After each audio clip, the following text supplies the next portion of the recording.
السلام عليكم ورحمة الله وبركاته. من بعد الصداع اللي دار بين روسيا وأوكرانيا طوال عام 2022، العالم كامل دخل في حالة استنفار، وكل ما كاين تطور في الحرب بينهم كتبدأ المناقشات على المخاطر اللي ممكن تكون لو فعلا روسيا قررت تستخدم السلاح النووي. ولكن الحاجة الغريبة هي أن القلق الأكبر عند المختصين ماشي هو الانفجارات النووية بحد ذاتها، ولكن من التوابع اللي ممكن تخلفها. واحد من أخطر هاد التوابع اللي كيدير الرعب فالعلماء هو الشتاء النووي. فالسؤال اللي كيجي هو شنو هذا الشتاء النووي؟ وعلاش العلماء خايفين منه أكثر من التفجيرات النووية نفسها؟ وهل يقدر يقضي فعلا على البشرية أو لا؟ مرحبا بكم، أنا محمد القصباوي. وقبل ما نبداو، إذا كانت هذه أول مرة كتتفرجوا في قناة أسئلة نص الليل، ما تنساوش تشتركوا وتفعلوا الجرس باش توصلوا بجميع الفيديوهات ديالنا فورا. ما فيش جدال على أن الأسلحة النووية كتشكل خطورة كبيرة وبشعة. أول حاجة كيديرها السلاح النووي هي انفجار ضخم كيدمر البنايات والبنية التحتية، وقبل كل شيء كيقتل الناس والحيوانات والنباتات. ولكن وبالرغم من بشاعة هذا الانفجار، التأثير اللي كيجي من بعده كتكون الإشعاعات اللي كتخليها القنبلة من وراها، وهذا هو الأخطر. إلا بغينا نعطي مثال، قنبلة هيروشيما اللي ضربات فاليابان تسببت في وفاة حوالي 800 شخص في اللحظات الأولى، ولكن من بعد 5 سنين وصلت عدد الوفيات ل 340 ألف. السبب الإشعاعات القاتلة اللي خلفتها القنبلة. يعني المرحلة الثانية من ضرر السلاح النووي كتكون أخطر بكثير من المرحلة الأولى، ولكن يمكن اللي ما كيبالاش هو المرحلة الثالثة من الأضرار اللي كتجي مع الأسلحة النووية، واللي ما وقعت الحمد لله حتى اليوم. الشتاء النووي. شنو هو الشتاء النووي؟ هو واحد الحالة الكارثية اللي كتجي من بعد استخدام كميات كبيرة من الأسلحة النووية، بحيث ماشي خاص السلاح النووي يتضرب في منطقة واحدة باش يموتوا الآلاف. ممكن جدا الضربة النووية تكون في أوروبا وتأثر على باقي القارات وتسبب في موت الملايين. الشتاء النووي هو سيناريو كيخلع العلماء، حيث الأضرار ما كتكونش مقتصرة على الأسابيع أو الشهور اللي من بعد الضربة النووية، ولكنها كتمتد على سنوات طويلة. والشمس اللي احنا معتمدين عليها باش تضيء وتسخن الأرض كتختفي، أو على الأقل ضوءها كيضعف بشكل كبير بسبب سحابات الغبار والدخان اللي كتغطي الغلاف الجوي من بعد هذه التفجيرات.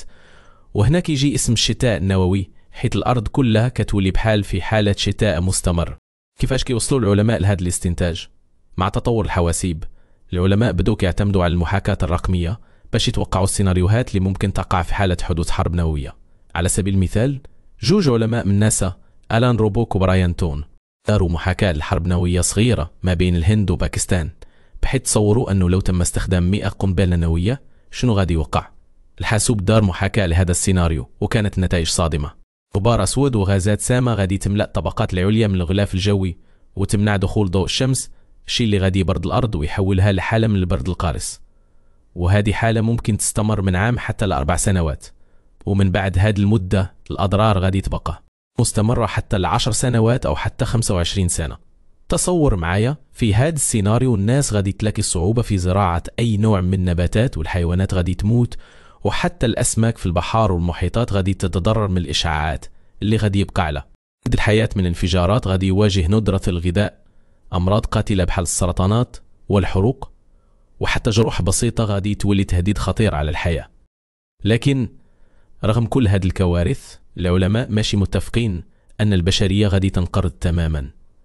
واحد المجموعة صغيرة من الناس ممكن تبقى على قيد الحياة بفضل المخابئ والاستعدادات اللي تكون عندهم، وممكن يرجعوا يعمروا الأرض من بعد. ولكن هنا كنرجعوا السؤال، واش فعلا الناس قادرين ينجوا من شتاء نووي؟ الجواب ماشي سهل، حيث راه ما كنعرفوش شحال من القنبلة النووية غادي يتم تفجيرها. اليوم كاين أكثر من 12705 رؤوس نووية في العالم، واللي كيخلينا ما نقدروش نجزم بالعدد المحدد للانفجارات اللي غادي تؤدي للكارثة. وحتى لو واحد العدد كبير من الناس نجا من الانفجارات والإشعاعات، واش هاد الناس غادي يكون عندهم الوعي الكافي للتعامل مع الوضع الجديد؟ حيث الأمراض البسيطة اللي كانت قبل ماشي خطيرة غادي تولي قاتلة، وحتى الزراعة اللي غادي تكون شبه مستحيلة غادي يتطلب منا نعرفوا شنو النباتات البرية اللي تقدر تنمو بلا ضوء الشمس، واللي كاين منها حوالي 33 نوع. العلماء كتبوا مئات التوصيات للتعامل مع أي كارثة نووية، وهناك كتب خاصة كتشرح كيفاش الواحد يقدر يتصرف في حالة وقع شتاء نووي. نسأل الله السلامة والعافية، ونتمنى ما نوصلوش لهذا السيناريو، ولكن احنا وصلنا لنهاية الحلقة. اللي وصل لهنا أنت من أبطال القناة.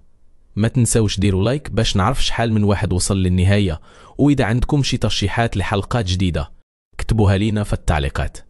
بزاف من الحلقات اللي كنصوروها اليوم كتكون اقتراحاتكم. سلام.